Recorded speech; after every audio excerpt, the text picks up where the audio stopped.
Assalamualaikum warahmatullahi wabarakatuh. Halo Sobat TV Andi seluruh Indonesia. Kembali lagi dalam program Andi Academy, sebuah program dari penerbit Andi. Hari ini saya Rizky Wulandari akan mengupas tuntas soal TNI dan Polri yang kemungkinan keluar di tes tahun 2023 dalam buku Smart dan Sukses Lolos TNI dan Polri.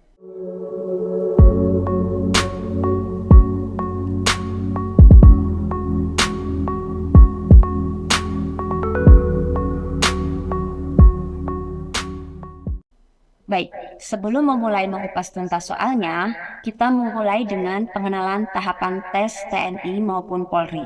Jadi ada sedikit perbedaan ya antara tes TNI dan tes Polri. Di sini untuk tahapan-tahapannya hampir sama, seleksi administrasi, kemudian pemeriksaan kesehatan, baik tahap 1 maupun tahap 2, kemudian tes jasmani, tes psikologi, akademik, tes kesamaptaan, antropometri, dan tes kesehatan tahap 2, serta terakhirnya itu psikologi tahap 2, dilanjutkan dengan PMK. Kalau di Polri ini namanya penelusuran mental kepribadian, sedangkan pada TNI namanya adalah mental ideologi. Namun sama, keduanya membahas tentang anti radikalisme, kemudian undang-undang dan Pancasila. Bagaimana pemahaman peserta tes akan Undang-Undang Dasar 1945, Pancasila, dan anti radikalisme. Baik, langsung saja ke tahapan tes tertulis. Jadi baik TNI maupun Polri itu tes tertulisnya sama, kecuali pada bagian mental ideologi. Kalau di TNI kan namanya mental ideologi, kalau di Polri namanya PMK. Dimulai dari tes psikologi tahap 1 ya di sini. Dimulai dari tes kecerdasan. Nah, kecerdasan ini terdiri dari tes kemampuan verbal seperti sinonim, antonim, analogi, kemudian tes numerik. Numerik itu seperti tes Barrett hitung matematika sederhana, penalaran baik logis, analitis maupun gambar. Saya ulas satu-satu ya dari mulai contoh soal tes sinonim. Dalam mengerjakan contoh soal tes sinonim, nanti kita akan disodorkan satu kata. Kita mencari persamaan kata tersebut. Jadi ini sebagai contoh swasta. Swasta sendiri artinya kan kalau menurut kamus Thesaurus itu artinya privat atau bersifat pribadi. Jadi nanti strateginya dilihat dulu pilihan jawaban yang mungkin. Kalau negeri kan tidak mungkin ya. Wira swasta ini usaha, artinya usaha yang dikelola sendiri. Nah, bebas pekerjaan yang tidak terikat sama dengan lepas. Jadi jawabannya swasta sama dengan privat yang pilihan temper. Selanjutnya, contoh soal antonim. Antonim atau sering kita kenal dengan lawan kata. Biasanya soal antonim ini jebakan ya, karena pilihannya biasanya berupa sinonimnya, padahal kan ada tanda lawan katanya. Kita perhatikan kuantitas sebelum ke lawan kata, kita samakan dulu katanya atau cari sinonimnya dulu. Kuantitas itu kan artinya sesuatu yang bisa kita ukur, baik jumlahnya, volumenya, atau kapasitasnya. Artinya bisa terhitung ya. Berarti kalau jumlah jelas tidak mungkin karena ini persamaannya, ini tidak mungkin ya. Volume juga tidak mungkin, kapasitas juga tidak karena ini persamaannya. Celah apalagi. Jadi lawan kata dari kuantitas adalah kualitas atau mutu. Jawabannya ya Jadi strateginya itu kita cari dulu sinonim dari kata tersebut, kemudian lihat pilihannya. Biasanya pilihannya itu jebakan, justru pilihan-pilihan itu mengandung sinonimnya, jangan sampai terkecoh. Baru nanti kita cari lawan kata dari kata yang ditanya. Selanjutnya bagian dari contoh soal tes analogi. Ini disebut juga dengan tes padanan kata. Peserta tes akan disodorkan dua kata yang memiliki hubungan. Jadi kata pertama dan kata kedua ini adalah berhubungan. Biasanya jenis katanya bisa kata benda, kata kerja, kata sifat yang saling berhubungan. Nah, di sini daya analisa peserta itu diperlukan sekali. Contohnya rumah, pintu. Pintu merupakan bagian dari rumah untuk akses keluar masuk. Berarti nanti kita cari padanan kata yang sama dengan hubungan tersebut. Jadi ini kan pintu adalah akses keluar masuk dari bagian rumah. Kompor dengan panas apakah mungkin? Tidak ya. Ini kompor itu sifatnya menghasilkan panas, jadi bukan. Atap, genting ya. Jadi di atas atap itu ada susunan genting. Kemudian panci tutup ya. Tutup ini kan bisa dibuka, tutup dari panci bisa dibuka dan ditutup untuk akses masuknya bahan-bahan yang ingin dimasukkan atau dikeluarkan dari dalam panci. Jadi pilihan jawabannya yang C. Jadi triknya kita hubungkan dulu kata pertama dengan kata kedua, hubungannya seperti apa. Nanti pertanyaannya apa, kita cari sesuai hubungan kata pertama dan kata kedua tersebut. Ingat, jadi di bagian kemampuan verbal ini ada 3 jenis, tes sinonim, antonim, dan analogi kata. Selanjutnya, untuk contoh soal numerik atau masih tes kecerdasan juga, ini biasanya nanti ada deret angka ya. Kadang deret angka, kadang deret huruf. Ini yang saya share bagikan di sini adalah yang deret angka. Nanti peserta disajikan deretan angka yang memiliki pola tertentu. Jadi bukan deret aritmatik atau geometrik. Jadi polanya kita membuat sendiri. Triknya bagaimana? Dilihat dulu angka pertama hingga angka terakhir yang disajikan. Nah, kita lihat polanya. 3 angka pertama, 7, 8, dan 9 ini ya sudah saya beri lingkaran. Ini itu polanya adalah plus 1 ya. Ini plus 1. Kemudian selanjutnya dari 10 ke 12 itu plus 2. Lanjut lagi, 12 ke 14 ini adalah plus 2 juga. Sampai akhirnya dari 16 muncul bilangan atau angka 11. Ini 11 ini kembali dimunculkan, kita hubungkan dengan 4 angka sebelumnya. Dari 10 muncul 11. Berarti kan polanya plus 1 setelah dijeda 3 angka ini ya. Berarti kembali ke pola awal yang plus 1 ini. Sehingga setelah angka 11 adalah angka 12. Pilihannya yang C. Kemampuan kita dalam menebak pola itu sangat berpengaruh dalam memastikan kebenaran jawaban. Tentunya dengan memperhatikan waktu ya, karena nanti juga waktunya tidak banyak. Jadi kita harus sigap, artinya jangan karena terlalu lama bertele-tele mengerjakan tapi malas tidak selesai, kehabisan waktu. Dengan semakin berlatih, maka kita bisa menebak polanya dengan mudah. Baik. Selanjutnya soal penalaran logis. Jadi nanti peserta itu akan diuji bagaimana kemampuan bernalar untuk menarik sebuah kesimpulan dari beberapa premis yang disajikan. Ini biasanya ada yang berpola seperti silogisme, ada juga yang tidak berpola. Jadi bagaimana kemampuan kita bernalar. Ini sebagai contoh. Sebagai contoh ini ya, saya beri contoh. Jika rajin belajar, Sinta dapat diterima di perguruan tinggi negeri favorit. Pokoknya jika rajin belajar ya, jadi kalau Sinta rajin belajar, pasti dia dapat diterima di perguruan tinggi negeri favorit. Pada kenyataannya, Sinta tidak diterima di perguruan tinggi negeri. Jadi artinya apa? Premis pertama kan jika rajin belajar. Nah, ternyata Sinta tidak diterima di perguruan tinggi negeri. Artinya, Sinta tidak rajin belajar. Berarti kesimpulannya yang mana? Yang B.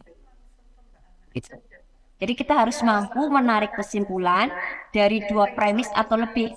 Karena bisa saja ada 3 premis, kemudian kita harus menarik kesimpulannya. Udah, ini soal penalaran logis. Yang selanjutnya, jenis soal penalaran analitis. Di sini nanti ada teks yang biasanya panjang sekali. Itu nanti ada syaratnya. Jadi syarat dari pernyataan itu. Nah, ini triknya adalah kita harus mampu mengubah teks yang panjang menjadi kalimat matematika. Nah, kalimat matematika itu bisa berupa simbol, bisa berupa diagram, bisa berupa tabel. Kita baca dulu ya. 6 orang anak duduk di depan sisi meja persegi. Ya. Mereka adalah P, Q, R, S, T, dan U. Ketentuan posisi duduk. Jadi kita gambar dulu. 6 orang anak meja persegi ya. Mereka adalah P, Q, R, S, T, dan U. Ketentuannya bagaimana? Tentuannya bagaimana? 2 anak duduk di sisi yang sama berhadapan dengan 2 anak lain. Jadi misalnya di sini kan 2 anak berhadapan yang dengan sisi yang di sini ya. Seorang anak duduk sendiri di salah satu bagian sisi dan berhadapan dengan satu lainnya. Jadi dia tidak ada siapapun di sisi yang sama sampingnya ya. Seperti itu. Ya, sudah. Nah, mereka itu siapa yang hanya di satu sisi yang sama? Di sisi yang berhadapan, Q dan S. Ya, berarti Q dan S di sini ya. P dan N harus duduk berhadapan. Boleh di sini. P sama L ya, berhadapan. Artinya yang bingung kan ada P tadi udah ada ya, P, Q, R, S, berarti T sama U ya. Berarti kemungkinan kalau di sini enggak T ya U, ini T atau posisi sebenarnya. Ini juga S juga bisa di sini ya. Yang penting kan Q sama S berhadapan, tidak ada satu orang di sampingnya, jadi sendiri di sisi yang sama. Sekarang pertanyaannya, siapa yang mungkin duduk di samping N? Kita lihat pilihannya dulu, S atau P. Nah, padahal tadi lihat syaratnya itu P harus berhadapan dengan R. Jadi otomatis pilihan yang mengandung P itu gugur karena P itu harus di depan R. Berarti ini gugur. Kemudian ini gugur ya. Nah, ini juga gugur. Jadi pilihan yang mungkin adalah apa? T atau U yang berada di samping N. That's second correct. That's correct. Seperti ini ya. Ini gambarnya yang lebih rapi. Seperti ini posisi yang mungkin. Oke, selanjutnya tes penalaran gambar. Nah, dalam tes ini nanti kita disajikan berbagai macam gambar. Kita menghubungkan pola gambar satu dengan lainnya. Jenisnya dari tes penalaran gambar ini ada tes analogi gambar. Ini yang pertama, itu padanan gambar. Kalau tadi kan analogi kata, ini padanan gambar. Nama gambar jadi gambar dengan pola tertentu. Kemudian ketaksamaan gambar itu menunjukkan mana gambar yang berbeda. Jadi disajikan 5 gambar, mana gambar yang berbeda. Selanjutnya putaran kubus dan jaring-jaring gambar. Jaring-jaring gambar misalnya kubus, jaring-jaringnya seperti apa kubus dalam gambar. Ini yang saya contohkan itu yang analogi gambar ya. Kita lihat, jadi di sini ada 4 buah kotak ya ini. 1, 2, 3, 4. Oke. Kotak pertama dan kedua gambarnya itu mengandung pola saling berhubungan.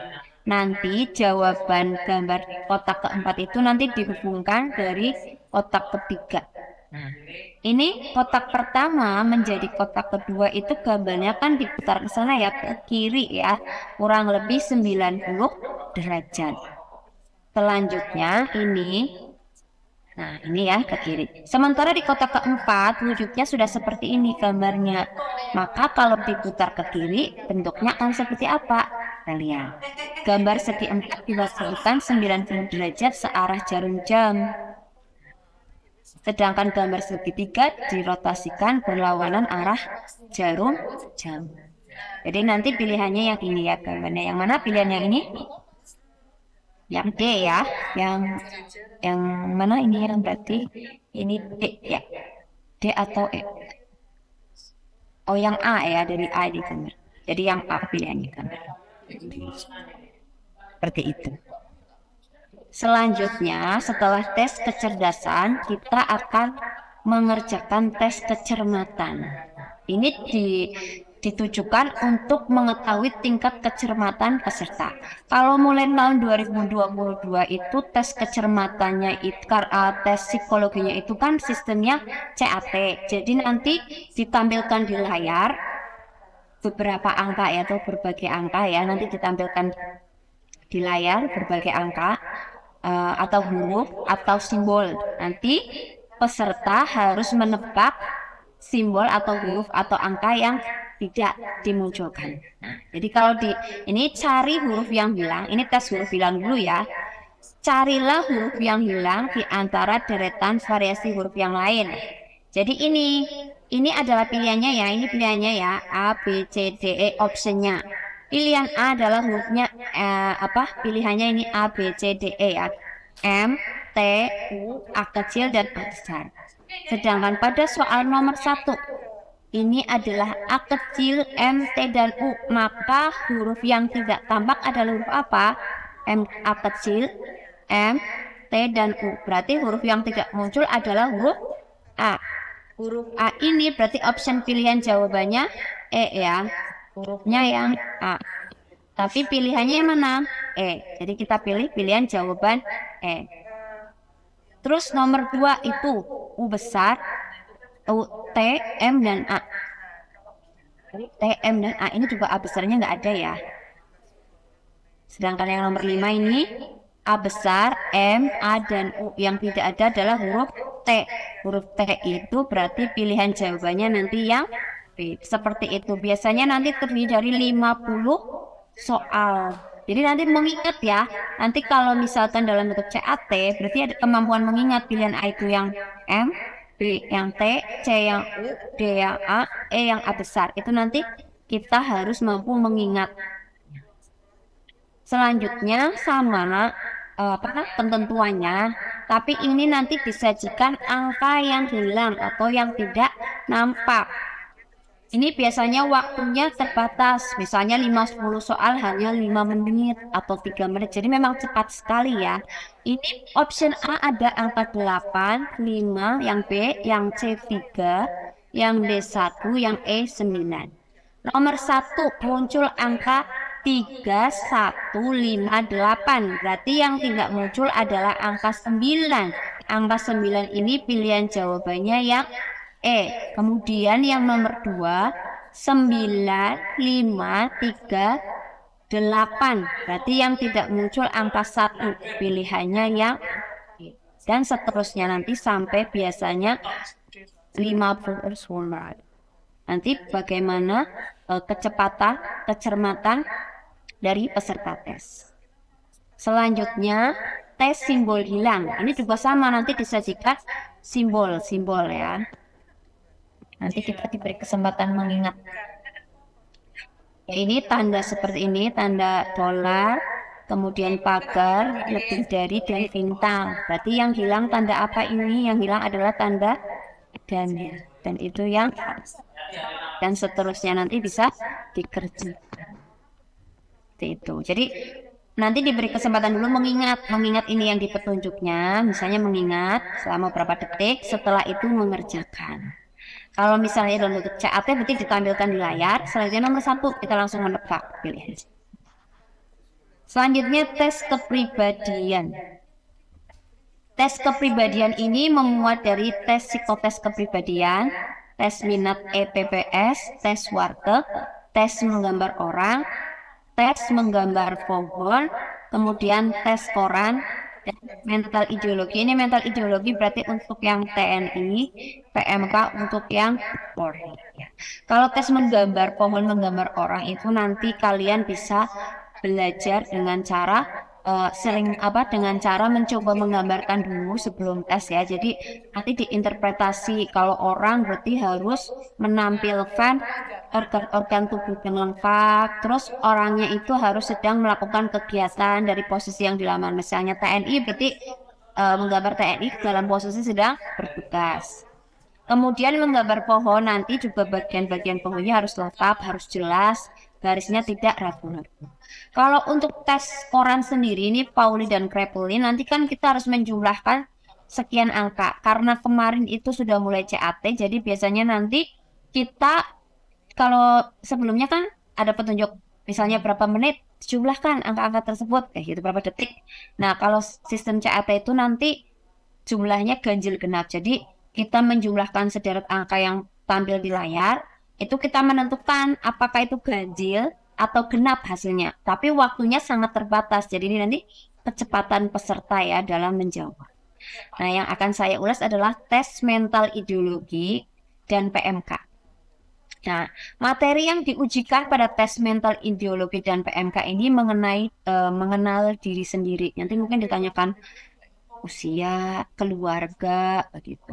Mengenai pandangan terhadap keluarga, terus wawasan kebangsaan ini ya, wawasan kebangsaan terkait Pancasila, UUD 45, kemudian sejarah TNI, sejarah Polri ya.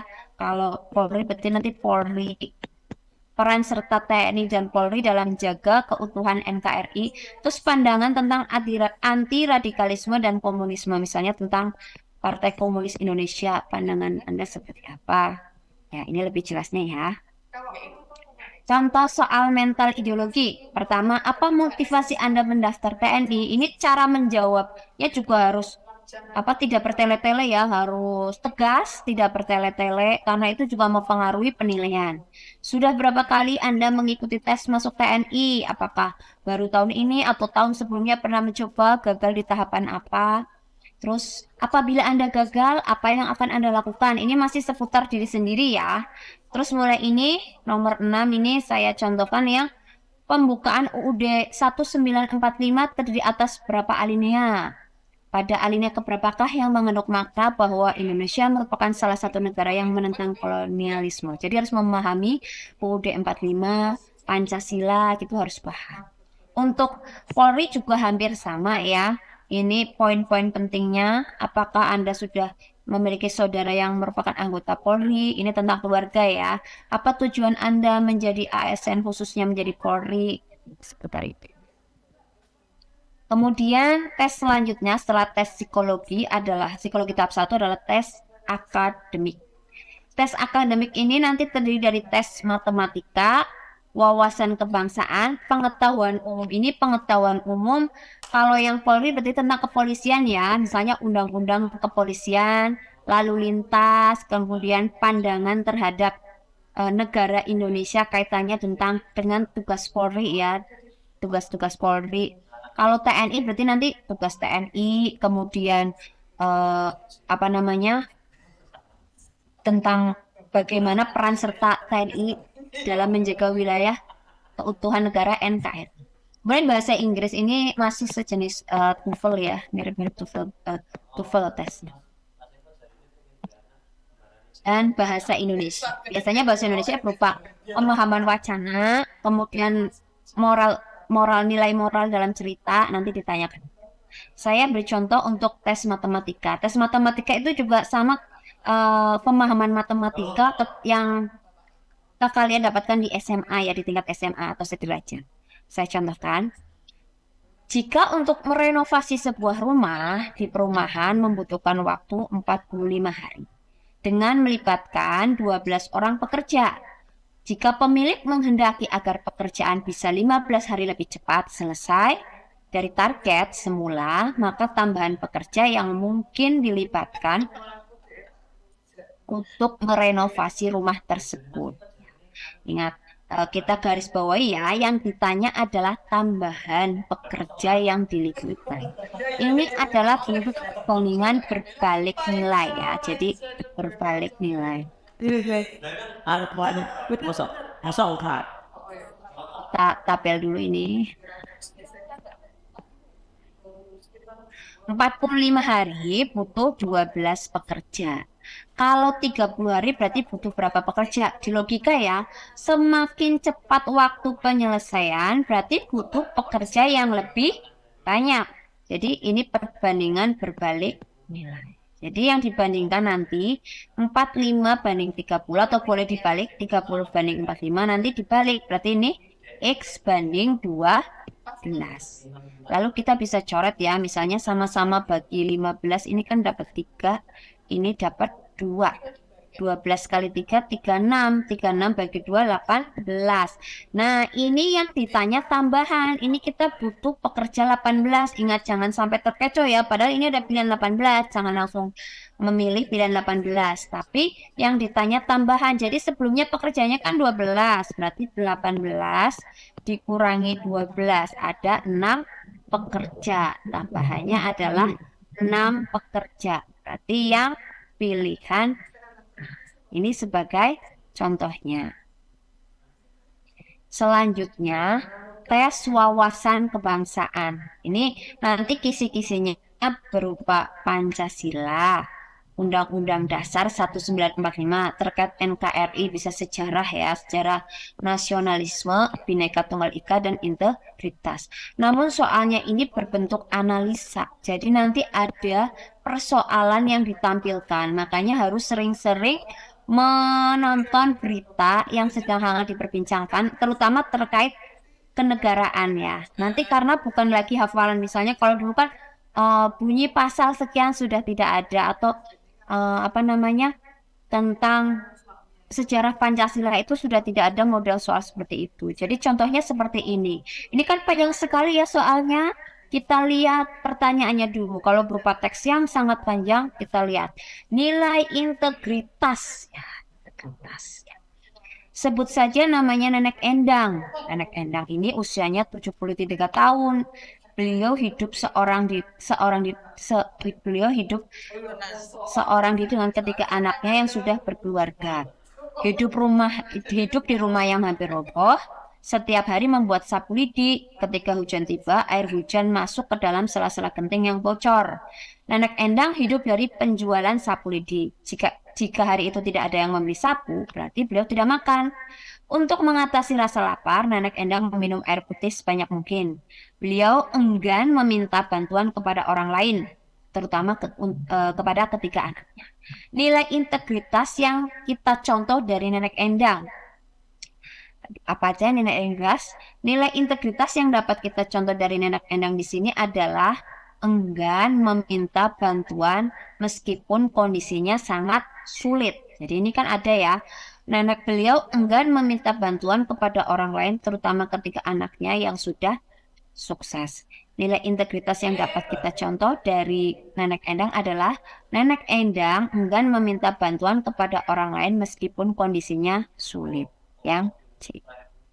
Ya. Kemudian contoh soal pengetahuan umum. Di sini yang saya contohkan itu untuk Polri ya. Jadi pengetahuan umum itu tentang kepolisian.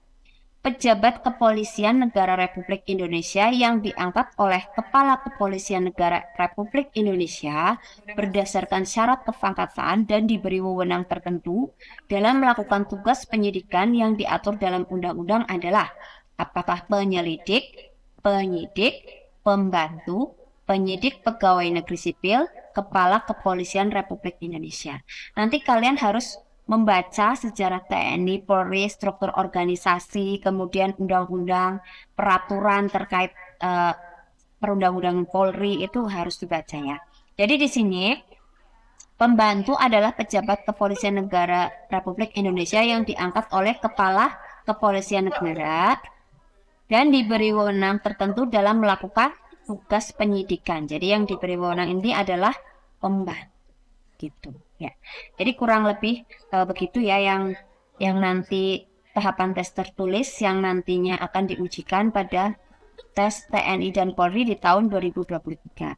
Selain berlatih soal setiap hari, juga harus banyak membaca informasi penting, berita di televisi, berita terutama seputar kebijakan-kebijakan pemerintah ya, karena untuk menambah wawasan. Jadi saya akhiri ya untuk sesi kupas tuntas soal TNI dan Polri yang kemungkinan keluar di tahun 2023.